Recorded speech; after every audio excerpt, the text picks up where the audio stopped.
Sabi nga nila, ang mga lighthouse daw, hindi hinahanap ng ilaw, kundi nagbibigay liwanag sa mga nawawala.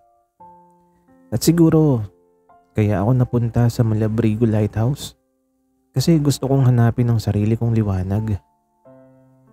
Ako nga pala si James, 27 years old.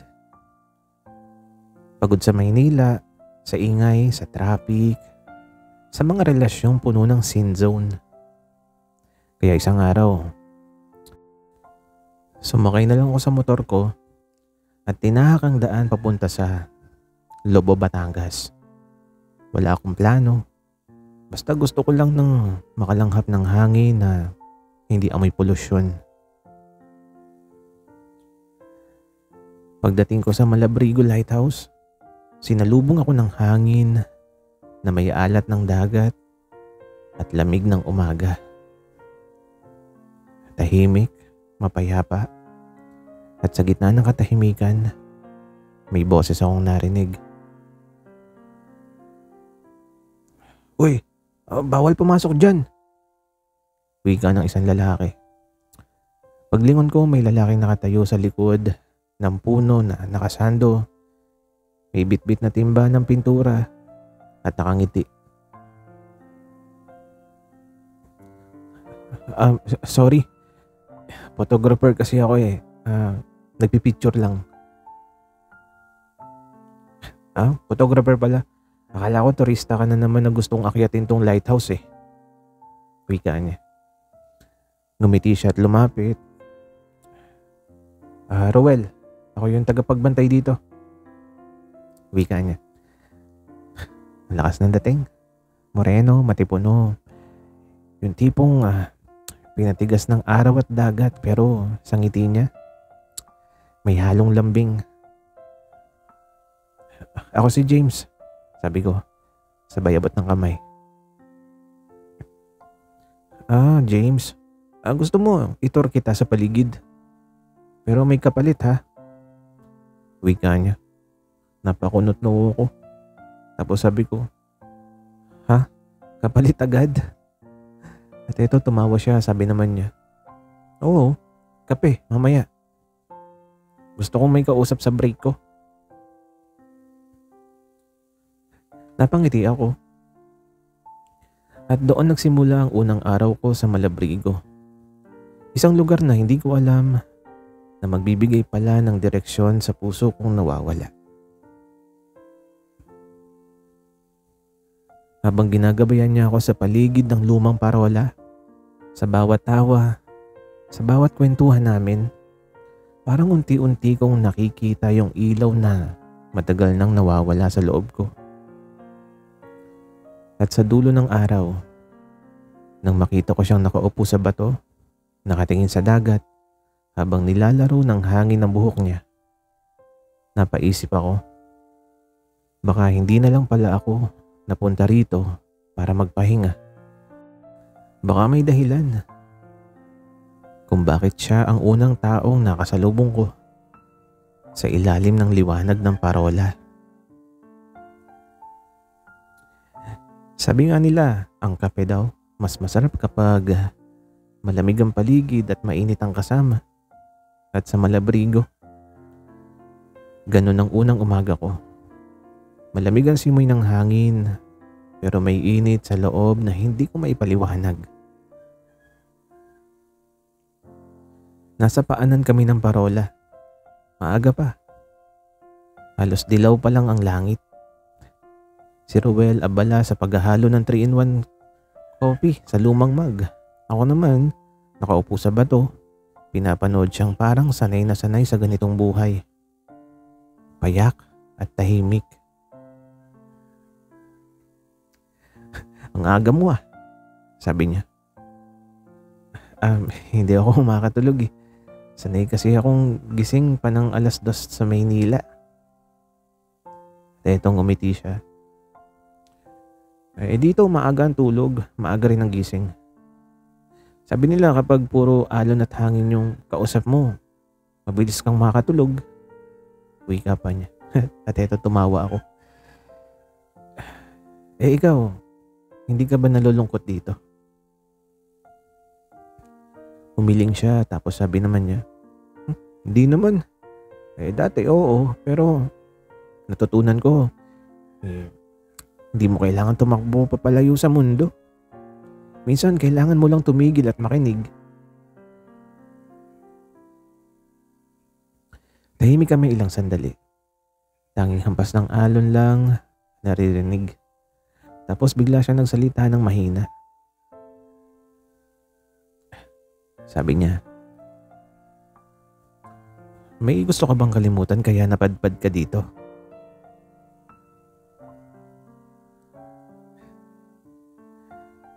Hindi ko alam kung paano siya sasagutin pero sa totoo lang, oo. Kaya ako gusto lumayo kasi nasaktan ako. Iniwan ako ng taong akala ko kami na. Tapos ngumiti siya, parang nabasa niya agad ang sagot ko. Sabi niya, Alam mo James, may mga sugat na hindi tinatabunan ng liwanag. Kailangan mo munang madiligan ng katahimikan. At ito, tinitigan ko siya. Sa simpleng salitang yon, parang may tinamaan sa loob ko. Paano niya nagawang maging ganun kasimpleng magsalita pero ramdam mo agad sa puso mo. Tinungga ko yung kape. Mainit pero hindi nakakapasok. Sabay sabi ko, Roel, pwede ba akong bumalik bukas? Ngumiti siya sabay sabing,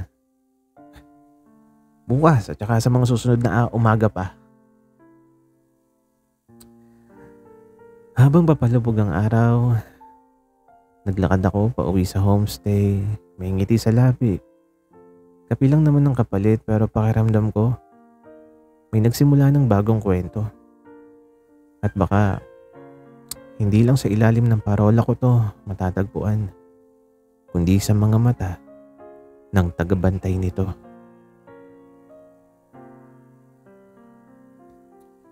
Sabi nga nila kapag matagal mong tinitigan ang dagat, baka hindi mo na mamalayang ikaw na mismo ang lumulubog sa ilalim ng nararamdaman mo. At sa bawat araw na lumilipas sa Malabrigo, ganun na nga ang nangyayari sa akin.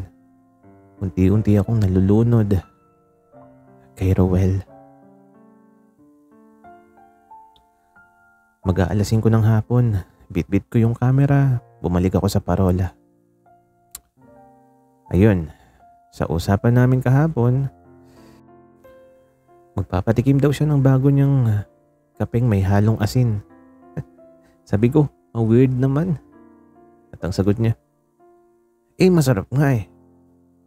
Parang buhay, dapat may alat para mas maramdaman mo yung tamis.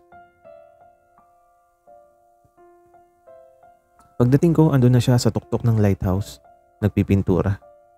Pawisan, may puting mantsa ng pintura sa braso at nakangiti. Uy, James, halika dito sa taas. Maganda yung view. Wika niya. Umakyat ako, dala ang kape. Sa itaas, kita yung buong baybayin, ang mga alon parang sumasayaw sa ilalim ng araw. Tahimik kami sandali. Tapos nagsalita siya. James, dapat akong aminin. Napalingon ako. Ha? Ano yun? Ngumiti siya pero may lungkot sa mata. Hindi ako taga dito dati. Dati akong seaman, nagtatrabaho sa barko. Pero napagod, na-burn out kaya umuwi ako. May mga nangyari kasi. May minahal ako sa barko pero iniwan din ako sa gitna ng dagat. Tahimik ako. Ramdam ko yung bigat sa bawat salitang binibitiwan niya. Akala ko, pag tumigil ako dito sa parola, makakalimutan ko lahat. Pero tuwing gabi, naririnig ko pa rin yung alon, yung parang tinatawag yung mga alaala ko. Dagdag pa niya. Dahan-dahan kong nilabag ang tasa ng kape at hinawakan ko yung braso niya. Roel, Minsan hindi mo kailangang kalimutan. Kailangan mo lang bigyan ng bagong kahulugan yung sakit. At etong ngumiti siya sabay sabi, "At ikaw yung bagong kahulugan na yun, James." Napatawa ako pero sa loob ko, parang tumigil ang mundo. Hindi ko alam kung biro yun o totoo, pero ramdam ko may kakaibang paraan sa pagkakasabi niya. Bumaba kami ng parola bago magdilim. Habang naglalakad kami sa tabing dagat, nagsalita siya ulit. James, kung sakaling hindi ko kayanin bumalik sa dagat, pwede ba dito ka muna? Para may dahilan akong manatili." Hindi ako nakasagot. Kasi sa totoo lang gusto ko ring sabihin na, "Oo Rowel, ako rin gusto kong manatili sa'yo." Pero sa halip, ngumiti lang ako at tumingin sa liwanag ng parola. Ang tanging saksi sa mga pusong natutong umilaw muli.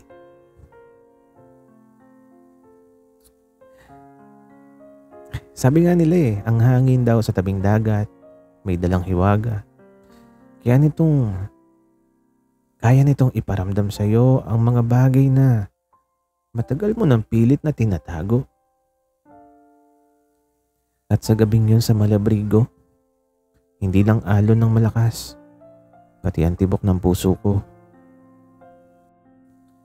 Hating gabi, tahimik ang paligid pero malakas ang ihip ng hangin sa labas. Kumatok si Rowel sa pintuan ng maliit kong homestay. Basang-basa siya, pawisan, may dalang flashlight. James, gising ka pa? Ha? Oo, bakit? Malakas yung hangin, baka gusto mong umakyat sa parola. Ang ganda ng alon kapag ganitong oras. Hindi ko alam kung anong pumasok sa isip ko pero agad akong sumama. Pag-akyat namin, ramdam ko agad yung lamig ng hampas ng hangin. Ang mga alon nagbabanggaan sa mga bato sa ibaba. Tumingin ako sa paligid, ang dilim. Pero may kakaibang ganda. Si Rowel nakatayo sa gilid, nakatingin sa dagat. Nakataas ang kamay na parang kinakausap ang hangin. Dito ako humihinga kapag gusto kong makaramdam na gusto kong maramdaman na buhay pa ako. Sabi niya, at etong ngumiti ako. Sabi ko naman, ngayon mas buhay kasi may kasama akong humihinga. Wika niya. Sa katahimikan, naramdam ko yung kaba sa dibdib ko. Hangin lang ang nasa pagitan namin pero parang dahan-dahang pinapalapit kami nito. Nang biglang bumuga yung malakas na hangin. Muntik na akong matumba pero agad niya akong nasalo. "Uy, ingat!" Sabi niya habang nakahawak sa bewang ko. Pareho kaming natahimik. Magkalapit yung mukha namin. Ramdam ko yung init ng hininga niya sa gitna ng malamig na simoy ng hangin. Rowel, bulong ko. James, sagot naman niya. At bago ko pa napigilan yung sarili ko, nagtagpo yung mga labi namin. Walang plano, walang paliwanag.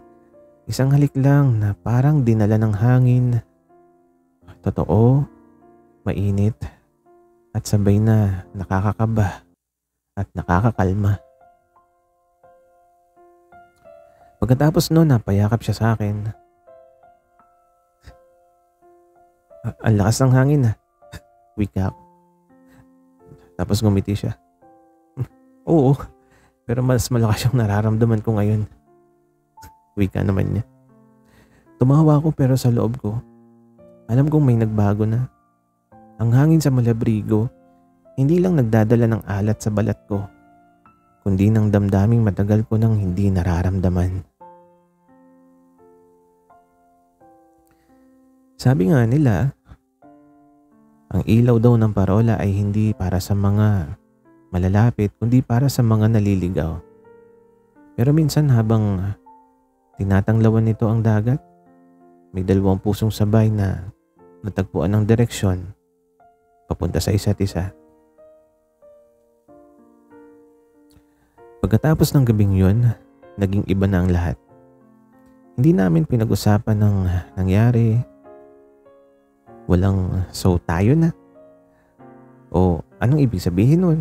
Walang ganun. Pero ramdam ko, nagbago yung ihip ng hangin sa pagitan namin. Tuwing umaga sabay kaming nagkakape. Tuwing hapon, sabay naming pinipinturahan ang lumang pader ng parola. At tuwing gabi, sabay namin pinapanood ang pagbuhay ng liwanag sa tuktok nito. Parang simbolo ng mga damdaming ayaw naming isawalat pero alam naming nandoon. Isang gabi habang nakaupo kami sa tuktok, nagsalita si Rowel. James, may gusto akong sabihin pero baka kapag sinabi ko magbago ang lahat. Wika niya. Napatingin ako sa kanya. Sabi ko, subukan mo, baka mas gumanda pa. Ngumiti siya pero halatang kinakabahan. James, gusto kita eh. Tahimik ako. Hindi dahil nagulat ako kundi dahil matagal ko nang iniintay na marinig yun. Pakiramdam ko yung hangin, yung dagat, yung tibok ng puso ko. Ay dahan-dahan kong nilagay sa kamay ko sa ibabaw ng kamay niya. Rowel, gusto rin kita eh, matagal na. Nagkatingin lang kami sabay tawa. Parang biglang gumana ang paligid kahit may malamig na hangin, may init na sumisingit sa pagitan namin.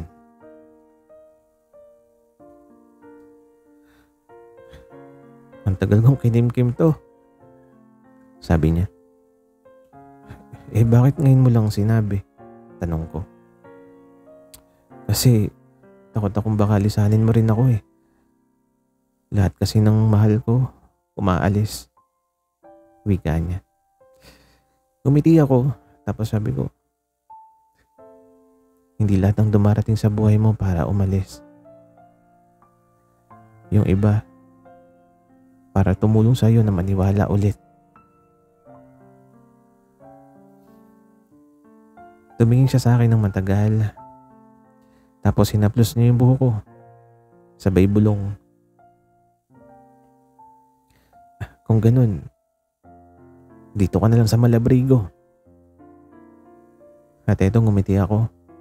Sabi ko naman, kung kasama kita eh, kahit saan pwede.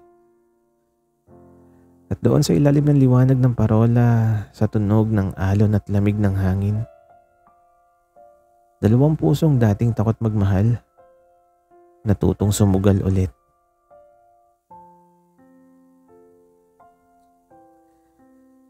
Sabi nga nila, ang pag-ibig parang dagat. Minsan kalmado, minsan nagwawala. At kapag dumating ang bagyo, doon mo lang malalaman kung gaano mo kayang ipaglaban ang taong mahal mo.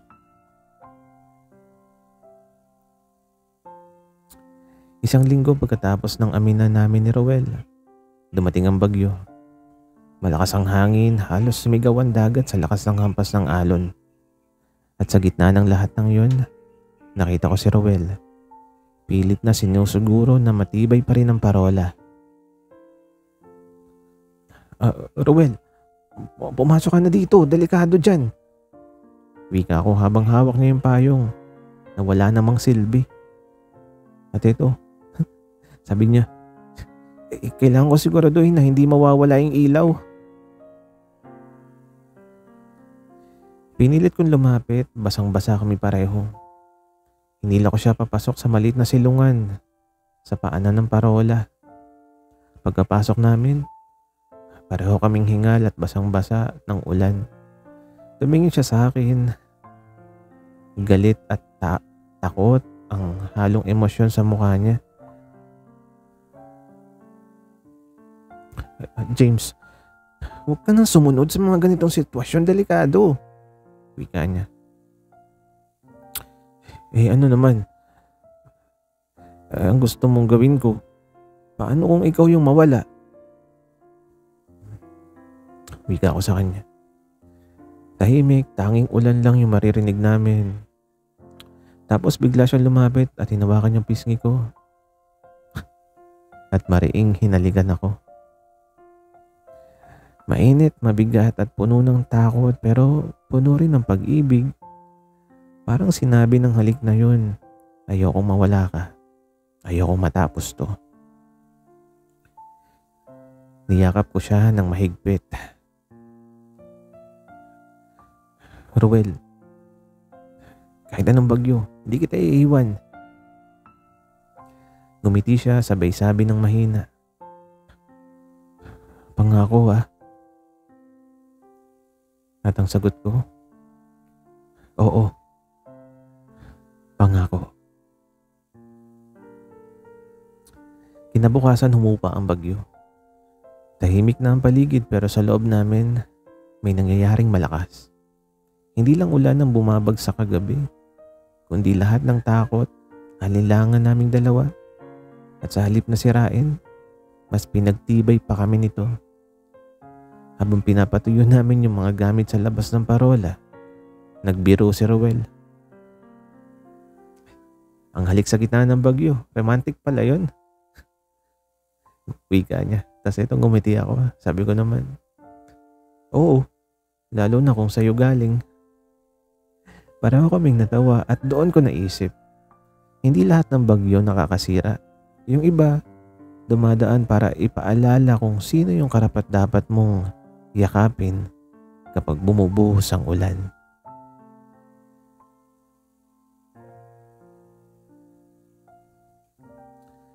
Minsan may mga gabi sa tabing dagat na parang sinusubok kung hanggang saan mo kayang manahimik. Kung gaano mo kayang itago yung tibok ng puso mo na matagal mo nang pinipigilan.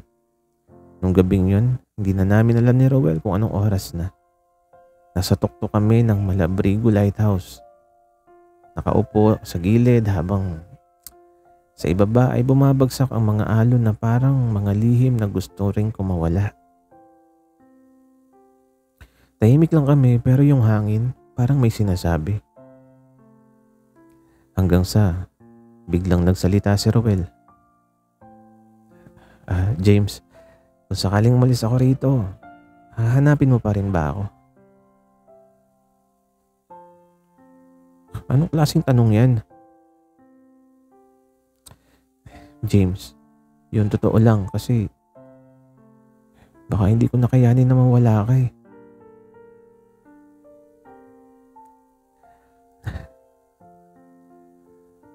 Napalingon ako sa kanya. At sa unang beses mula nung magkakilala kami, hindi na siyang ngumiti. Wala na yung kalokohan ni Ruel na sanay akong kasama. Kundi yung isang takot magmahal, takot masaktan. Pero mas takot akong mawala. Nilapit ko yung kamay ko sa kanya. At doon ko na rin naramdaman yung kakaibang init na ilang linggo ko nang tinatago.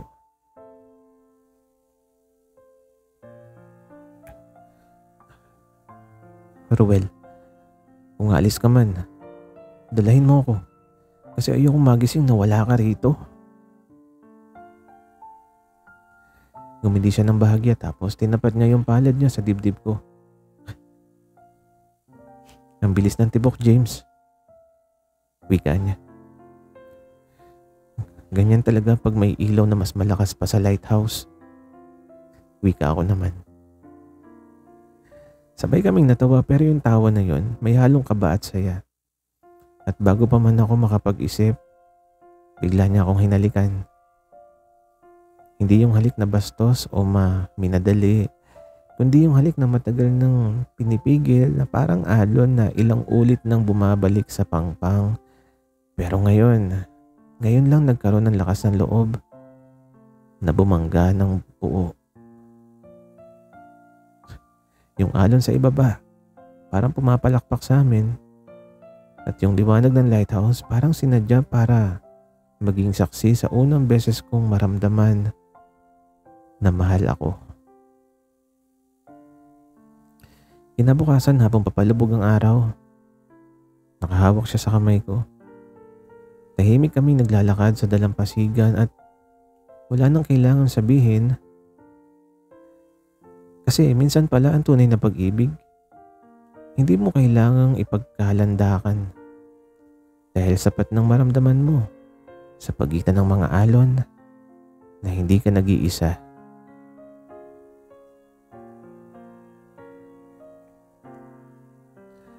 Sabi nila lahat ng ilaw may dahilan kung bakit umiilaw. Minsan para magbigay ng pag-asa, minsan para ituro yung daan pa uwi, at minsan para ipaalala na kahit malayo, may pusong naghihintay sa dulo. Pagkatapos ng gabing yon sa lighthouse, parang nagbago ang lahat. Si Ruel, hindi na yung lalaking puno ng kalokohan lang. Naging lalaking marunong magmahal, marunong manindigan.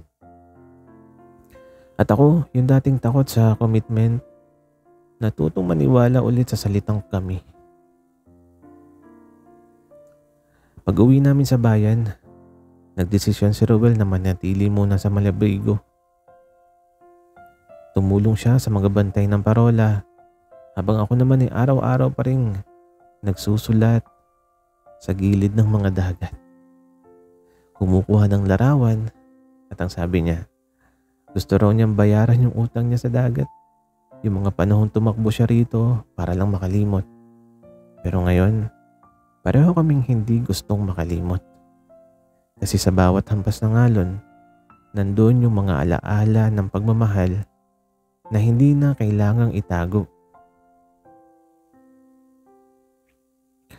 Isang hapon habang nakaupo kami sa buhanginan, biglang nagsalita si Ruel.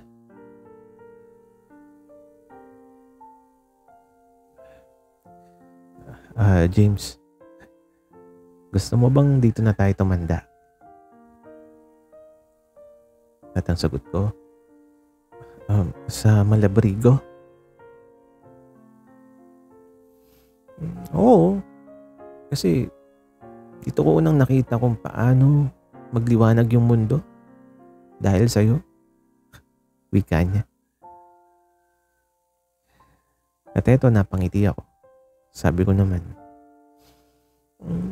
sige, pero sa kondisyon na kapag nawala ng ilaw yung parola, ikaw yung unang aakyat para ayusin.